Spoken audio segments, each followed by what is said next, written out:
jelaskan mengenai penentuan struktur senyawa eugenol. Ini adalah bagian yang pertama. Nah, di sini ada soal.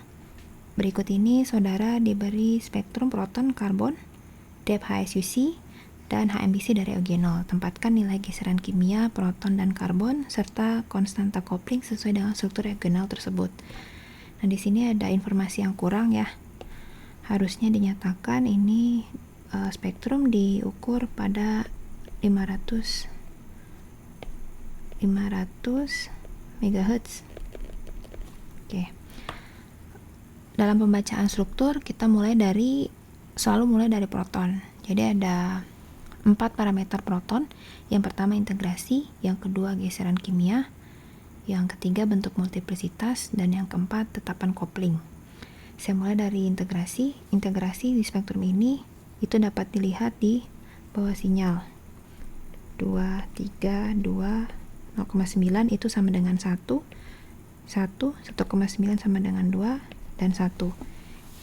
Jadi integrasi ini sama dengan menyatakan bahwa sinyal ini adalah 2H, sinyal ini adalah 3H, ini adalah 2H, dan seterusnya. Itu adalah parameter integrasi. Ada juga kalau nggak dinyatakan dengan di bawah sinyal seperti ini, dinyatakan dalam bentuk begini. Nah, seperti apa? Integral ya. Jadi di sini kalau dilihat tingginya ini seperti 2:3, berarti ini 2:3 sama dengan 2H banding 3H. Saya lebih suka melihat integrasi itu di bawah sinyal karena lebih jelas gitu ya, ada angkanya dibanding dalam bentuk seperti ini. Nih, saya hapus lagi. Yaitu integrasi. Yang kedua adalah nilai geseran kimia. Jadi di sini untuk kasus eugenol, nilai geseran kimia kita mulai dari sini. Ini sepertinya saya akan langsung ke geseran kimia, bentuk multiplisitas, dan tetapan kopling per sinyalnya. Yang pertama adalah sinyal ini. Nilai geseran kimianya itu adalah rata-rata tengahnya. Jadi sini 3,356 ditambah 3,343 dibagi 2. Jadi kita akan dapatkan angka nilai geseran kimianya itu adalah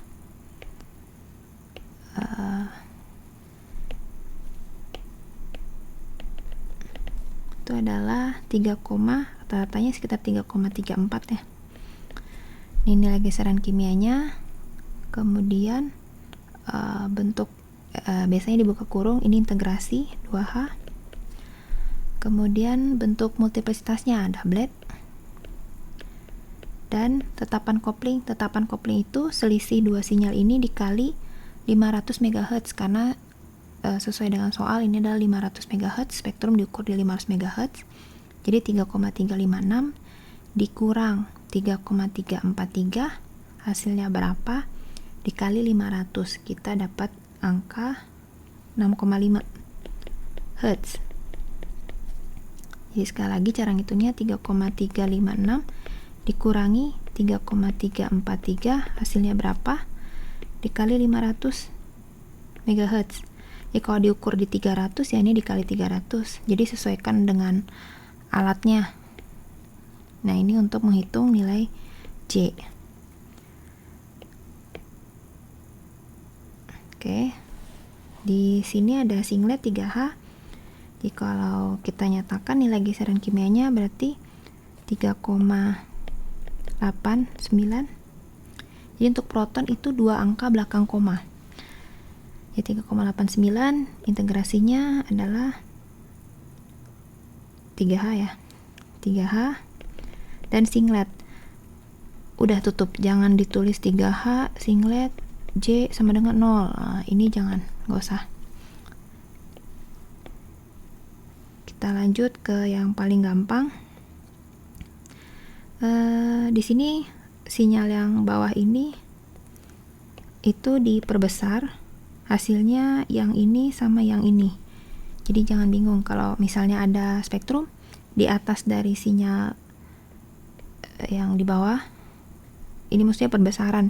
Ini perbesaran 6,9 sampai 6,7, ini perbesaran 6,1 sampai 5.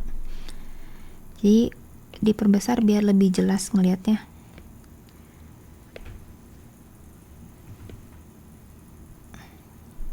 Kita mulai yang paling deshielding itu 6, nah ini nilai geseran kimianya adalah rata-ratanya jadi 6,886 ditambah 6,869, kemudian dibagi 2 berarti 6,87. Ini adalah 1H, bentuknya doublet. Nilai J nya adalah 6,886 dikurangi 6,869 dikali 500, kita dapatkan 8,5 Hz. Terus kita ke sinyal yang ini yang mudah. 5,596 nilai geseran kimianya 1H, singlet. Jadi udah berhenti, jangan tulis 1H singlet J sama dengan 0. Jangan.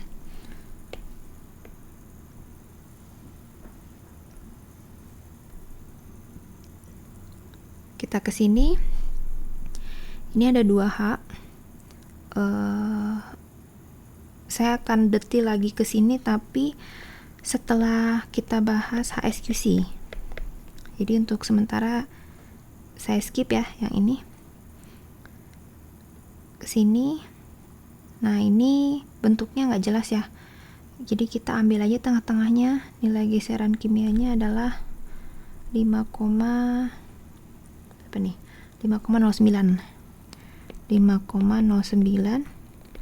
Integrasi 2H, karena bentuknya nggak jelas jadi multiplet aja. Terus yang ini, nah ini tidak bisa dinyatakan multiplet, tapi di video sebelumnya saya bilang ini ditugaskan boleh nyatakan multiplet, tapi kalau misalnya mau didetilin ini adalah DDT, double triplet. Jadi ini penjelasannya agak panjang, saya akan jelaskan lebih detail di video yang lain tentang multiplisitas. Tapi kalau mau dinyatakan nilai geseran kimia itu adalah tengah-tengahnya, dan tengah-tengahnya tuh ini. Jadi 5,991 tambah 5,978 bagi 2.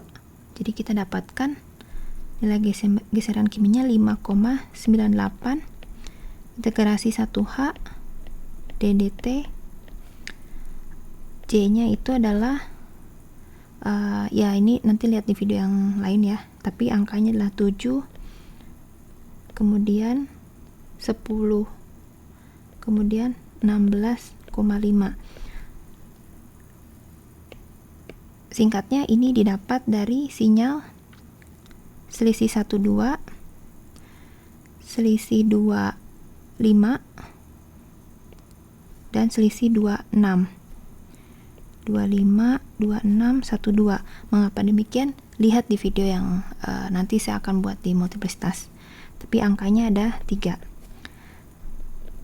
Nah, kalau misalnya fontnya ada 3 kayak begini, maka 3 ya. J-nya harus ada 3. Jadi J1, J2, J3. Tapi kalau misalnya fontnya 2, double doublet atau double triplet, triple doublet, ini kan fontnya masing-masing 2 ya, maka J-nya harus ada 2, jadi ada J1, J2. Kalau sinyalnya itu 1, misalnya bukan singlet, doublet atau triplet atau quartet, maka J-nya cuma 1, cuma ada 1 angka tetapan kopling.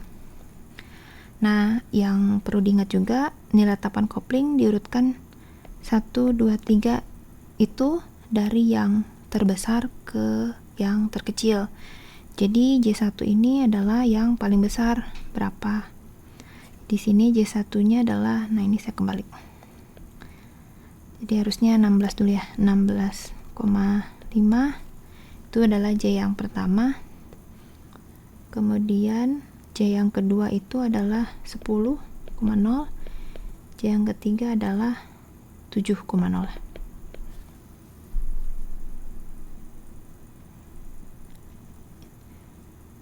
Oke, semua sinyal sudah dibahas untuk proton NMR.